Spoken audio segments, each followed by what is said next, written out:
Shalom, amados de Deus, nos reunidos em nome do Pai, do Filho e do Espírito Santo. Amém.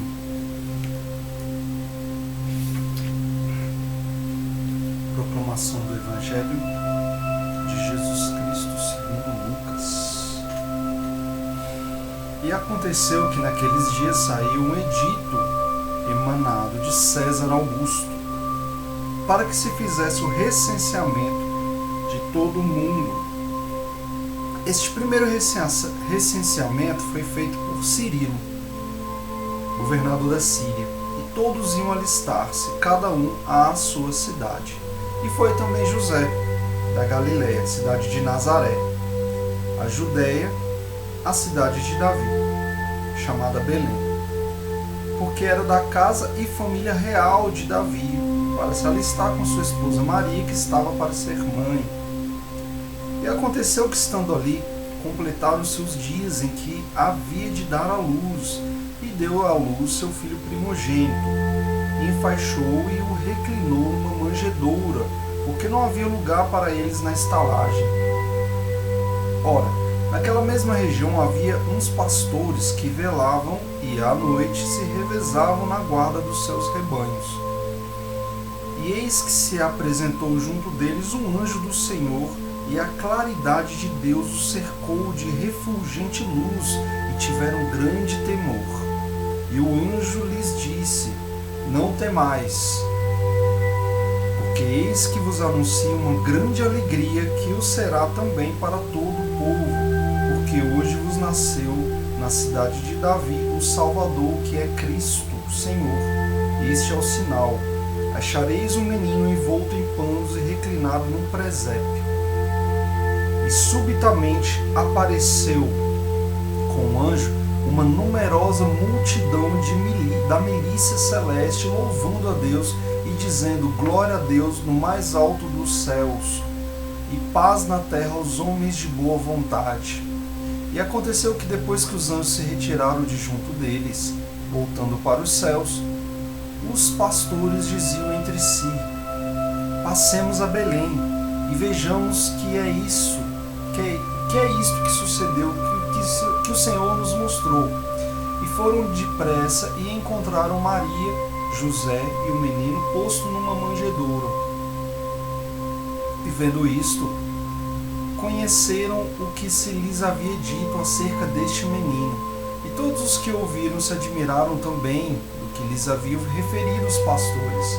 Entretanto, Maria conservava todas estas coisas, meditando-as no seu coração. E os pastores voltaram, glorificando e louvando a Deus por tudo o que tinham ouvido e visto, conforme o que se lhes tinha dito. Palavra da salvação. Glória a vós, Senhor. Bom, queridos, hoje estamos no segundo dia da última semana. Está chegando a consagração. Ontem, no primeiro dia dessa última semana, a gente meditou Jesus, encarnando no seio ali, de Maria. E agora nós vamos meditar Jesus nos braços, já nos braços de Maria, depois do seu nascimento. Depois que a sabedoria encarnada, que o Verbo encarnou, ele descansou no seu trono. A sabedoria encarnada descansou em seu trono. Esse trono é Maria. E também por Maria, a sabedoria encarnada, ela quis ser apresentada no templo e oferecida a Deus. E foi também e a sabedoria, o Verbo encarnado, também quis em Maria, junto com Maria, passar pelas angústias do exílio. Então, no primeiro ponto, a gente vai meditar sobre Jesus no colo de Maria. Maria é o trono, é onde se assenta a sabedoria, onde se assenta o Verbo encarnado. É nela que Jesus ostenta todas as suas todas as suas maravilhas, toda a sua riqueza, né? Todo o seu poder. E é nela, nesse trono, que é Maria, que ele recebe todas as nossas homenagens, né? Por isso não há nenhum problema em a gente render homenagem a Maria, porque na verdade Jesus está assentado ali, né? Então, foi nos braços de Maria que, quando ele encarnou, ele quis ser adorado por São José, que ele quis ser adorado pelos anjos, né? Isso, pelos pastorzinhos que ali foram, né? Pelos reis magos que também lá foram adorar. Então ele quis estar nos braços de Maria para ser adorado, né? Então todos eles, ao procurar Jesus, olha que interessante, encontraram Jesus nos braços da mãe. Não é isso? Então, todos nós também, ao procurar Jesus, nós vamos encontrá-lo nos braços da mãe, sempre nos braços da mãe, né? Então, eu digo assim, ai daquele que se encontra, acha que é mais santo do que São José, né? Que acha que é mais puro que o anjo, que os anjos, né? Ou que é mais inocente que aqueles pastores, né? Ou mais sábio que os reis magos. Então, o santo, né, José, ele sendo santo, ele adorou Jesus no colo de Maria, né? Os anjos sendo puros adoraram Jesus no colo de Maria, né? Os pastores sendo humildes, né? Sendo inocentes, eles adoraram Jesus no colo de Maria. E os reis magos, sendo eles sábios, adoraram no colo de Maria. E quem somos nós, né? Porque a gente não é nem mais santo que José, a gente não é mais puro que os anjos, a gente não é mais simples, mais humilde, mais inocente que os pastores, e a gente não é mais sábio que os reis magos. Se todos eles adoraram no colo de Jesus, ao colo de Maria, quem somos nós para não fazer o mesmo, né? Então, ai daquele que busca Jesus sem Maria, né? Quanta arrogância. Então, quando alguém apresenta alguma coisa para Jesus, né, pelas mãos de Maria, Jesus se deixa vencer, ele recebe, né? Ele não considera, isso é muito importante de entender, Jesus, ao receber qualquer coisa nossa pelas mãos de Maria, ele não considera o dom que está sendo ofertado ali. Ele considera quem está ofertando aquele dom, né? Ele não considera de quem vem aquela oferta. Ele considera quem está ofertando, né? Por quem ela está sendo ofertada. Então, muitos mesmo, né? Ou se não todos, em dado momento ele se pergunta, será que a minha doação, que a minha oferta, ela é pura?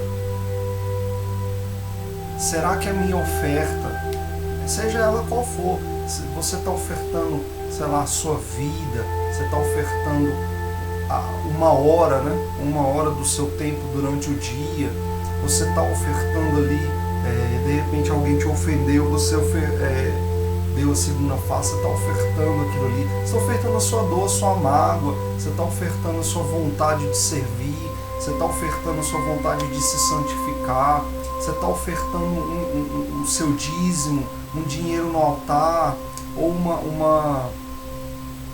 uma ajuda para um necessitado, você está ofertando o seu ombro amigo, né? Você está ofertando os dons que Deus te deu com o seu irmão, ou está ofertando seus projetos para Deus, não importa o que você está ofertando, desde que seja ofertado por Maria. Porque se você for diretamente a Jesus, ele vai olhar realmente o que é que você está ofertando. E quem é que pode dizer que aquela oferta não está corrompida? Não está maculada, né? Não está vinculada à nossa própria essência pecaminosa. porque está passando pelo nosso filtro, é a nossa vontade. Quem que pode confiar na própria vontade? Porque até a nossa vontade de ser santo, às vezes pode ser maculada. Porque essa vontade de ser santo, ela vem de Deus. Ela vem, habita em nós e quer voltar para Deus. Mas no que quer voltar para Deus, de repente entra ali uma soberba, entra ali um sentimento de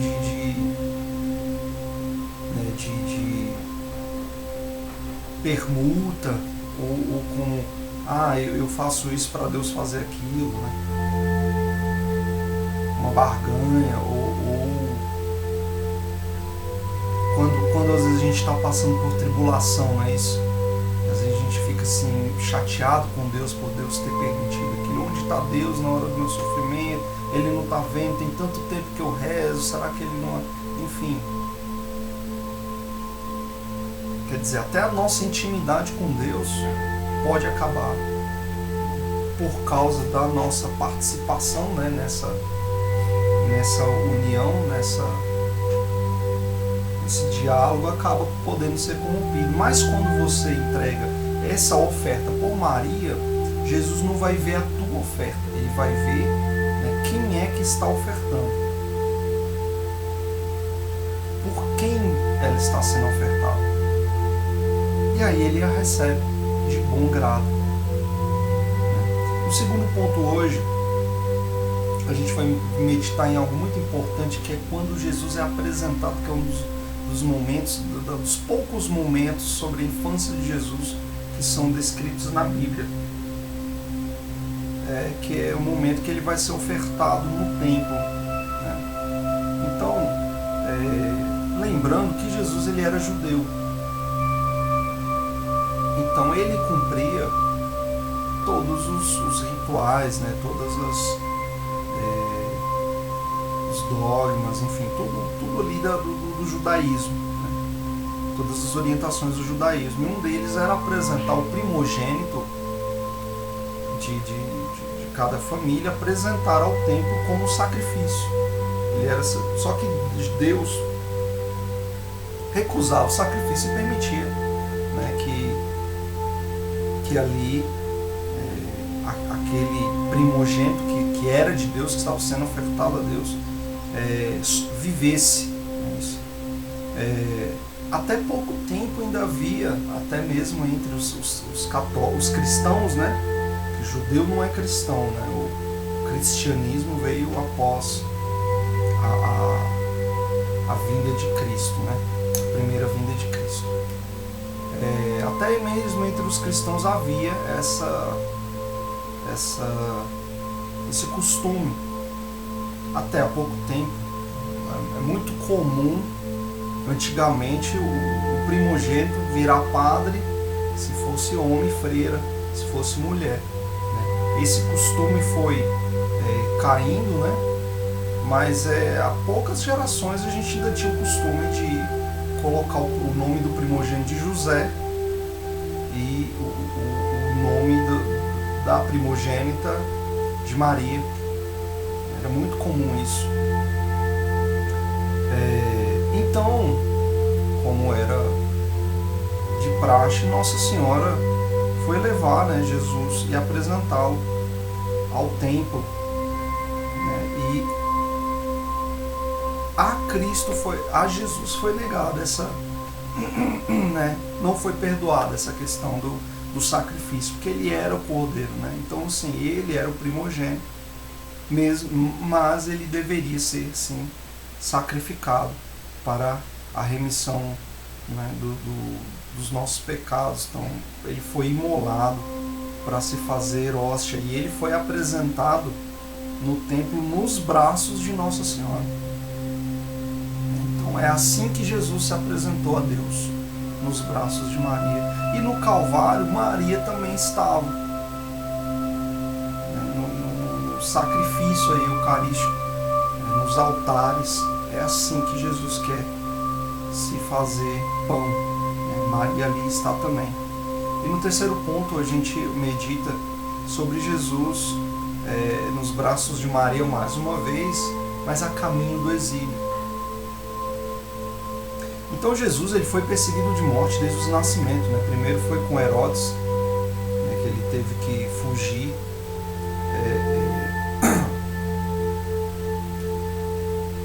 E aí ele vai ele foge nos braços de Maria, né?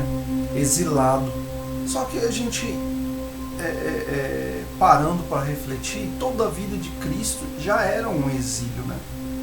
Então ele estava exilado de onde? Ele estava longe da sua verdadeira pátria, né? Que era o céu. Então Jesus aqui ele já estava numa terra estranha, né? Numa terra que não o aceitava, né? Mas assim, nesse exílio, desse exílio que Jesus passou de 33 anos, ele escolheu 30, né, quase a totalidade desse exílio, para nos ensinar, quase não, a totalidade desse exílio, ele buscou nos ensinar a fazer a vontade do Pai, né? Desses 33 anos, onde ele fez isso, 30 ele passou, né, na humildade, né, isso na vida cotidiana do lar. Então, ali, nesse mistério, ele nos ensina a fazer a vontade do Pai, ou seja, o primeiro evangelho, né, o primeiro lugar onde Cristo começou o seu evangelho, né, evangelizar, dar a boa nova, foi em casa. Então, o primeiro lugar que a gente deve, como imitadores de Cristo, ser, né, Cristo, é em casa. Não é isso? Então, da mesma forma que Jesus escolheu ficar em casa no lugar mais atrativo do mundo para ele, que é o seio de Maria, ali, a companhia de Maria, a gente também deve fazer isso. A gente deve ser cristão, em primeiro lugar, ser exemplo na nossa casa, em companhia de Maria.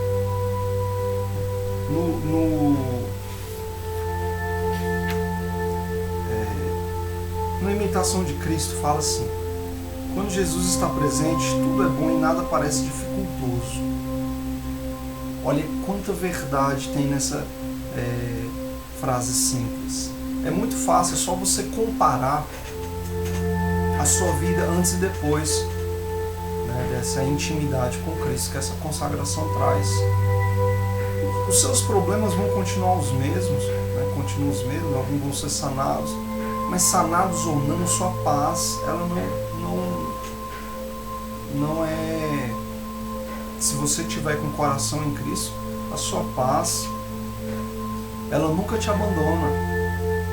Então, quando Jesus está, tudo parece certo, né? Por mais que as coisas no mundo estejam tudo dando errado ali, mas você tem aquele consolo, né? Jesus ele te consola a qualquer momento. E lembra quando Jesus não estava na sua vida, como até as coisas boas pareciam dificultosas, te destruíam, né? Não te preenchiam, né? E quando você não está em Jesus, todas as palavras do mundo, todo consolo, nada consegue devolver tua paz, nada consegue te consolar de verdade, nada consegue te dar aquela esperança. Mas Jesus, uma simples palavra de Jesus, uma simples, às vezes nem a palavra dele é precisa, ele chega, quando a gente sente a presença dele, a gente já sente que está tudo certo, que tudo consola a gente. Às vezes numa fruta, às vezes num alimento, às vezes num copo d'água, às vezes na palavra de alguém, às vezes no simplesmente você olhar e contemplar o que está à tua volta. Você sente que Jesus tudo fez para te cercar, para te cobrir com aquele mínimo, e mesmo diante de todos os problemas da sua vida, você se sente confortável. Então, o mínimo de Jesus ali, ele já consola eficazmente, e o máximo que o mundo tenta te consolar, ele não te consola de maneira nenhuma. Então, se Jesus também estiver contigo, nenhum inimigo também vai poder te ferir. Ninguém vai poder te prejudicar. Se Jesus estiver contigo, ninguém pode te prejudicar. Ué, mas fulano fez aquilo, outro comigo, tudo concorre para o bem de quem ama a Deus. Se você estiver com Cristo, tudo que acontece na sua vida, nada vai ser por acaso. Nada vai ser obra do diabo. As obras deles vão cair. Tudo passa a ser desígnio e permissão. Desígnio e permissão. Deus, ele designou para você a felicidade, a vitória. Mas por causa do pecado e da ação demoníaca, às vezes isso acaba entrando ventos contrários. Eu não estou falando das adversidades, porque às vezes a gente acha que por causa do problema que a gente está nos acontecendo, a vitória, a gente foi derrotado. E às vezes não. Duas coisas podem acontecer quando você se vê diante de uma grande queda, que você está julgando que foi uma derrota. Talvez aquilo ali, aquela vitória que você queria, é muito menor do que a vitória que Deus tem na sua vida. E se você vence naquele ponto, você se contentar com aquilo, e Deus tem mais para você do que aquilo ali. Só que você não enxerga. Deus está vendo o jogo completo, Ele está vendo o final da história, você não. Então a gente precisa confiar que Ele sabe o que Ele está fazendo. Ele designou você para a vitória. E essas adversidades, às vezes também a gente julga que são derrotas, e não são. Elas são para nos fortalecer, elas são permissões. Então às vezes Deus permite alguma intempérie na nossa vida para nos fortalecer, para edificar a nossa fé, para nos amadurecer. Então aquilo não é derrota. Então uma pessoa que veio e te prejudicou, aquilo ali, por mais que possa até ser obra de Satanás, tudo, no final das contas vai dar tudo certo para você. Tudo concorre para o bem de quem ama a Deus. Isso é uma lei universal. Não falha. Fica tranquilo que a tua vitória vai chegar. Fica tranquilo. E a paga de quem te prejudicou também vai chegar. Porque o teu vingador não é você. Você não vai se vingar. O teu vingador é Deus. Porque aquele que levanta a voz, que levanta sua destra, aquele que age contra um ungido do Senhor, ele está atraindo. Contra um designado do Senhor, ele está atraindo maldição para a própria vida. Então fica tranquilo. Nunca olhe para o que os outros têm. Nossa, mas eu estou aqui, mas fulano parece que está vencendo. Nunca olhe. Deus faz levantar o sol, faz brilhar o sol sobre justos e sobre injustos, sobre os bons e sobre os maus. Você tem a tua história com Deus, a tua vitória está em Deus. Tá? A tua vitória não está no mundo.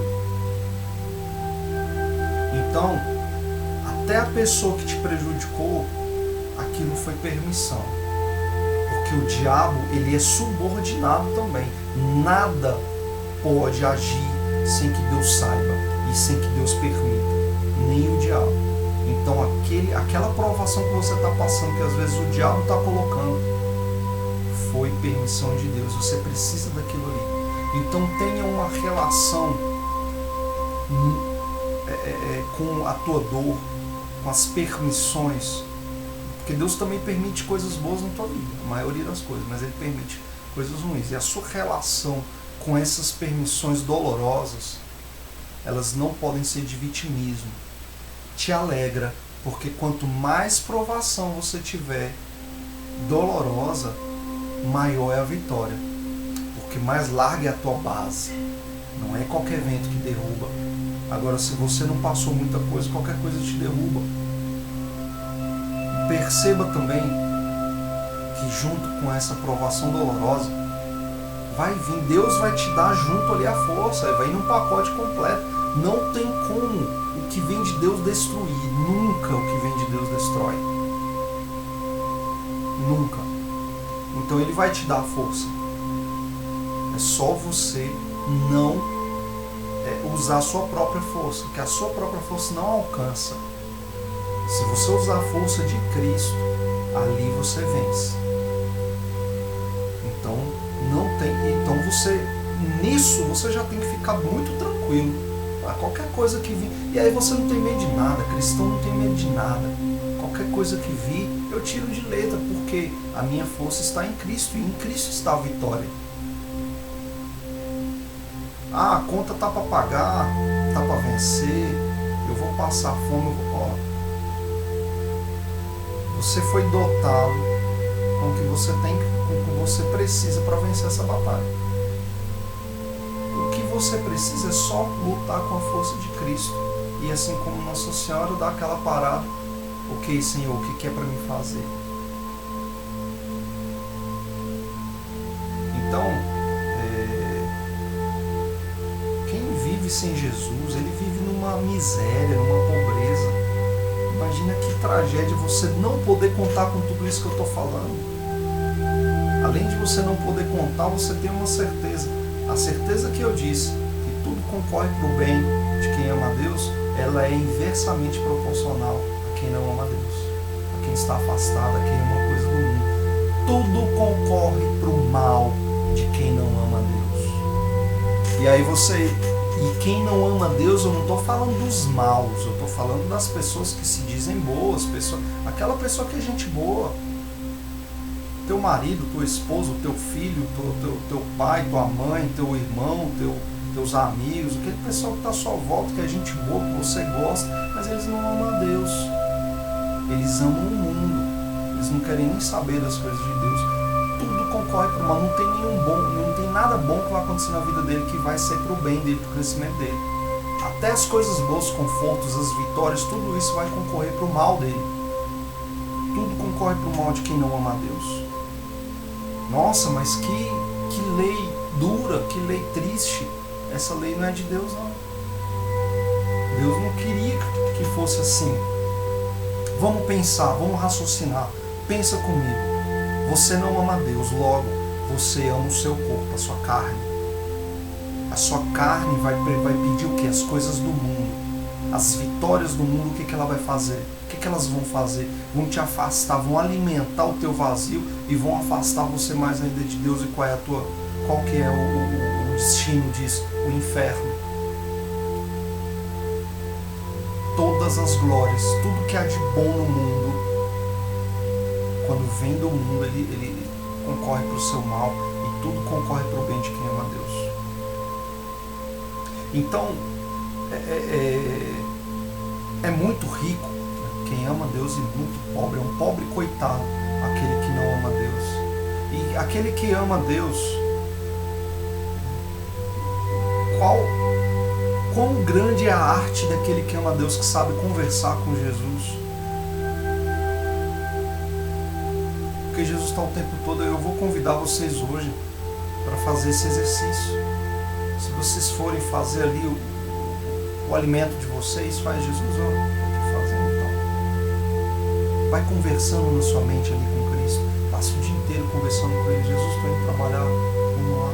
Nossa, tá vendo? Diz, ó, Jesus, o ônibus passou e não parou. Ô Jesus, ó, abençoa o motorista que parou. Abençoa esse cobrador aqui e tal. Abençoa esse frentista que colocou a gasolina no meu carro. Vamos indo aqui. Vou botar uma musiquinha aqui, Jesus. O que você gosta de escutar? Vamos escutar uma música cristã então. Ah, eu vou ali brincar com meu cachorro, vou brincar com meus filhos, vou ali conversar. Sabe?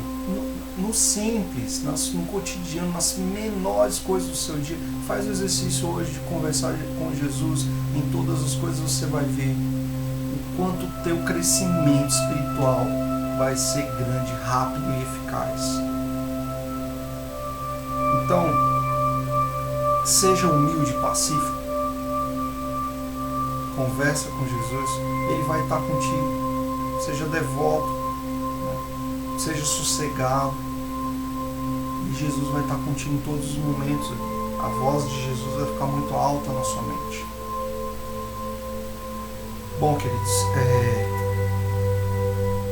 isso tudo que vem acontecendo, tudo que eu venho falando nesses dias são passos que a gente dá caminhando em direção aonde? Qual que é o objetivo? Jesus. E Jesus é o caminho para onde? Para o céu. Nenhum passo ele pode ser dado sem que esse passo proceda de Deus. Então, esse passo ele precisa proceder dele, né? Ou seja, tem que vir de Deus, né? O primeiro passo ali, antes de você dar o passo, ele já existiu em Deus. Antecede, a vontade divina antecedeu aquele passo. Então aquele passo não pode acontecer sem que Deus antes conceda. Ele não pode, Deus precisa acompanhar, senão a gente não consegue, e ele precisa seguir com a gente, com auxílio, senão a gente não consegue continuar caminhando. Então a gente é totalmente incapaz e dependente de Deus para caminhar para o céu. E nessa incapacidade, queridos, para tudo que é sobrenatural,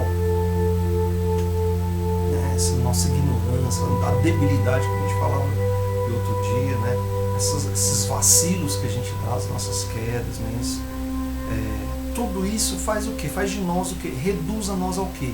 A uma condição infantil, uma condição de criança. Não é isso? E aí nós somos sim, de verdade, nós somos crianças. Na ordem da graça, ou seja, nessa ordem sobrenatural, nós somos como crianças. Da mesma forma que na ordem da natureza nós somos escravos. Perceba, na ordem da graça nós somos crianças da mesma forma que na ordem da natureza nós somos escravos. A nossa natureza ela é escravizada. Assim como nós somos infantis, em um mau sentido. Escravos do mundo e infantis, no pior sentido da palavra. E assim como é natural a escravidão,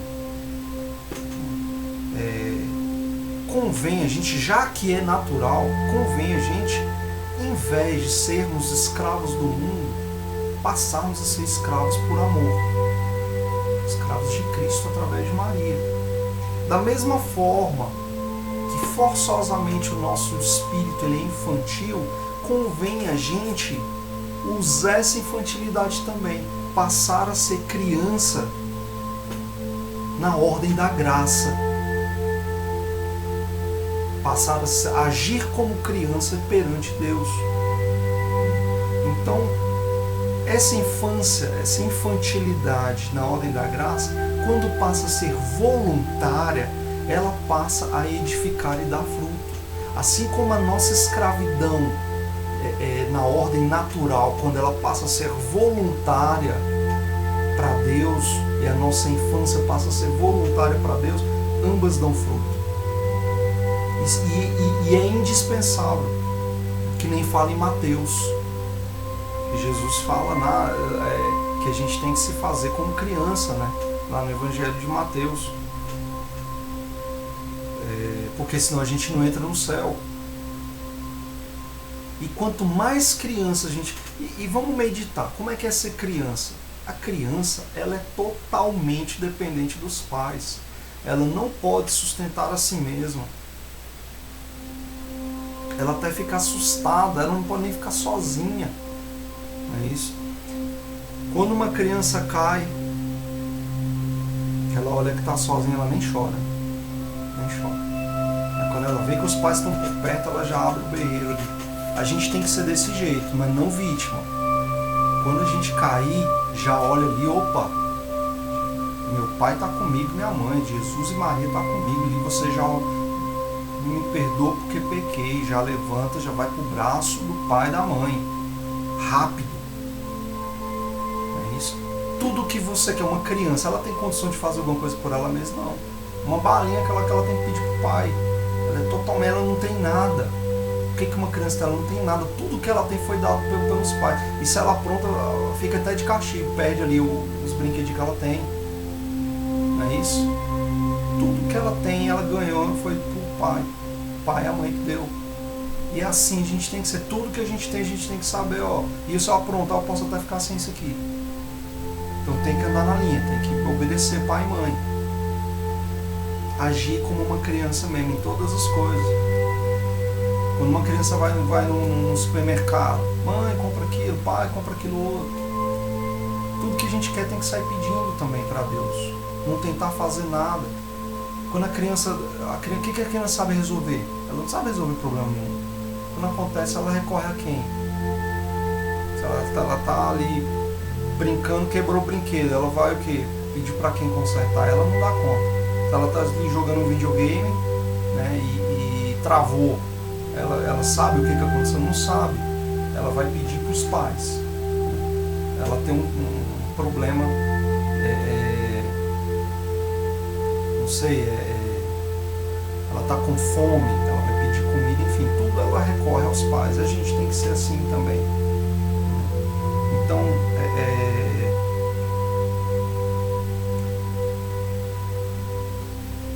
como crianças recorrendo ao pai, sobretudo como escravos de amor, a gente faz uma união perfeita para se doar para Cristo. É assim que a gente deve agir. Assim como o escravo ele não tem, tudo que é nosso passa a ser de Deus, tudo que nós temos na ordem natural e na ordem da graça passa a ser de Deus, a gente passa a recorrer também a Deus como crianças. Essa a ideia da escravidão, ela é da escravidão idealizada, né? Ela se compara à ideia de um filho. O escravo de Maria, ele é um filho, mas ele assim, ele não é um filho qualquer, ele é um filho criança. Você é um filho criança, né?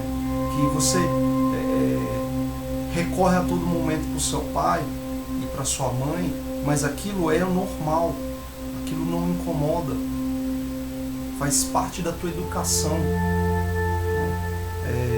Não é essa filiação, né, que comparativamente é igual à escravidão, esse filho criança que você se torna, ele é muito diferente de um filho adulto, né, que assim, por mais que ele preste ali o respeito aos seus pais, a dependência dele já não existe. E ele pode até se perder, claro. Né? Esse filho não, ele fica na casa dos pais. Ele é como um filho que não sabe viver sem os pais. Né? Então, nessa condição de escravo de amor, nessa condição filial, de total dependência, nós somos alimentados. Né? E a gente pode dizer que esse leite materno, né? O que é esse leite materno que alimenta a nossa alma? É a graça de Deus. Esse leite é dado por Maria, essa graça de Deus, a gente já viu que a graça é dispensada por Maria. Não é assim? Então, assim, através disso a gente mergulha perfeitamente na luz de Deus.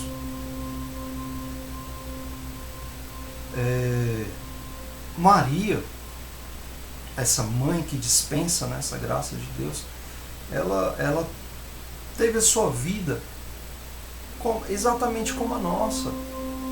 Então, ela te entende. Jesus, ele teve uma vida como a nossa.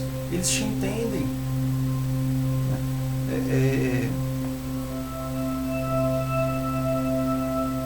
Disse, né, que Jesus era carpinteiro, né, que José tinha seu ofício. O mais provável, historicamente, era que naquele momento José fosse uma espécie de faz-tudo, como se fosse um pedreiro que faz tudo, sabe? Poucas coisas eram feitas em madeira, muita coisa a maior parte da demanda era feita em pedra. Né? As casas mal tinham telhados. Então, assim, Jesus, Maria, sabe, ainda mais depois, sobretudo depois da morte, né, de José, eles foram ganhar a vida, né, se sustentar. Então Jesus trabalhou, eles sabem o que é ali precisar obter o sustento, né? Então na vida de Maria, sobretudo na vida de Maria, que era, né, apenas humana como eu e você, ela teve uma série de intempéries, né, série de mudanças na vida dela. Imagina, engravidou, já se pôs a serviço, assim que quando estava grávida já teve que viajar de novo porque houve o recenseamento, e aí chegando lá na cidade, como a cidade, não é porque eles eram pobres, né, se sabe tanto sobre essa real pobreza, né? Se eles eram realmente paupérrimos, até porque José era descendente da casa de Davi, de Salomão, né? A gente não se sabe qual que eram realmente as posses. Mas eles ficaram naquela manjedoura não é porque eles não tinham dinheiro para pagar uma estalagem, até porque se eles procuraram uma estalagem para ficar é porque eles poderiam pagar. Eles ficaram porque a cidade estava lotada, estava lotada,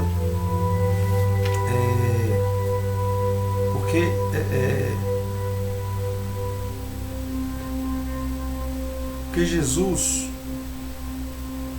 ele estava na Galileia. Ele nasceu lá, José ele estava em Nazaré, né, na Galileia. E aí, só que ele tinha que, na sua cidade natal, que ele tinha que se responder o censo. E ele era de Belém, né,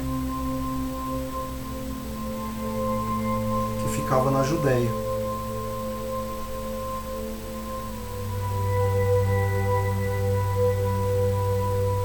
E aí ele quando chegou lá em Belém, estava lotado, porque tinha muita gente que estava lá também para o recenseamento. Então estava bem lotado e não tinha mais hospedagem em nenhum lugar. E aí imagina esse problema, essa agonia, né? Você indo de um lado para o outro, acaba que conseguiram ali um estábulo, um estaleiro ali, um lugar onde ficavam os animais, né?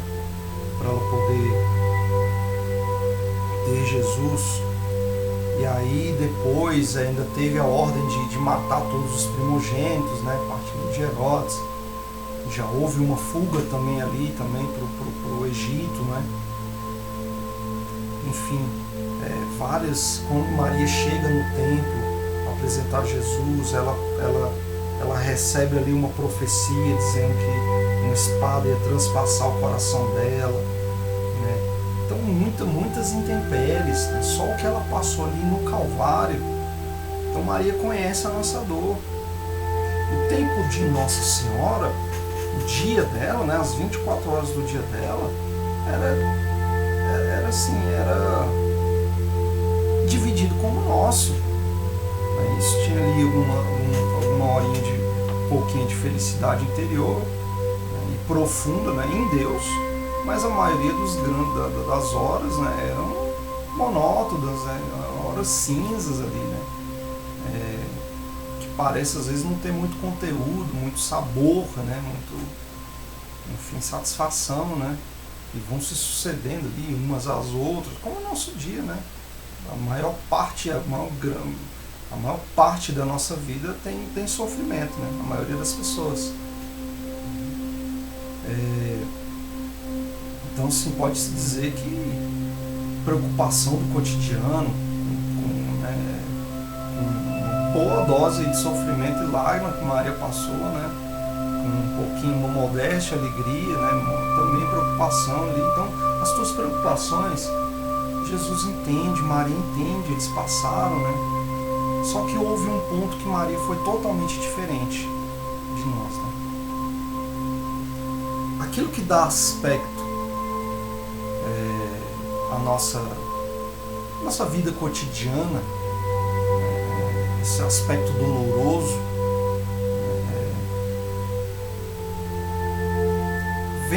vem do nosso destino, não vem do nosso destino, ele vem de uma condição de pecado. A gente não é destinado, né? A gente não é designado ao sofrimento, né? Mas a condição de pecado é que torna tudo sofrido para a gente, né? E esse sofrimento ele é tão confuso, né? Ele nos confunde, ele torna tudo tão escuro, né? Por causa do pecado. O sofrimento existiu na vida de Maria, mas não a tornava confusa, como a gente fica confuso durante o sofrimento. A gente perde força ali no sofrimento por causa do pecado. E com Nossa Senhora isso não acontecia. Então assim, a gente peca E ali, naquele instante de arrependimento, a gente meio que tenta, como é que eu posso dizer, em vão cancelar tanto pecado, tanto erro que a gente tem, né? Mas Nossa Senhora não tem um só momento da vida dela que ela renegue como a gente, né?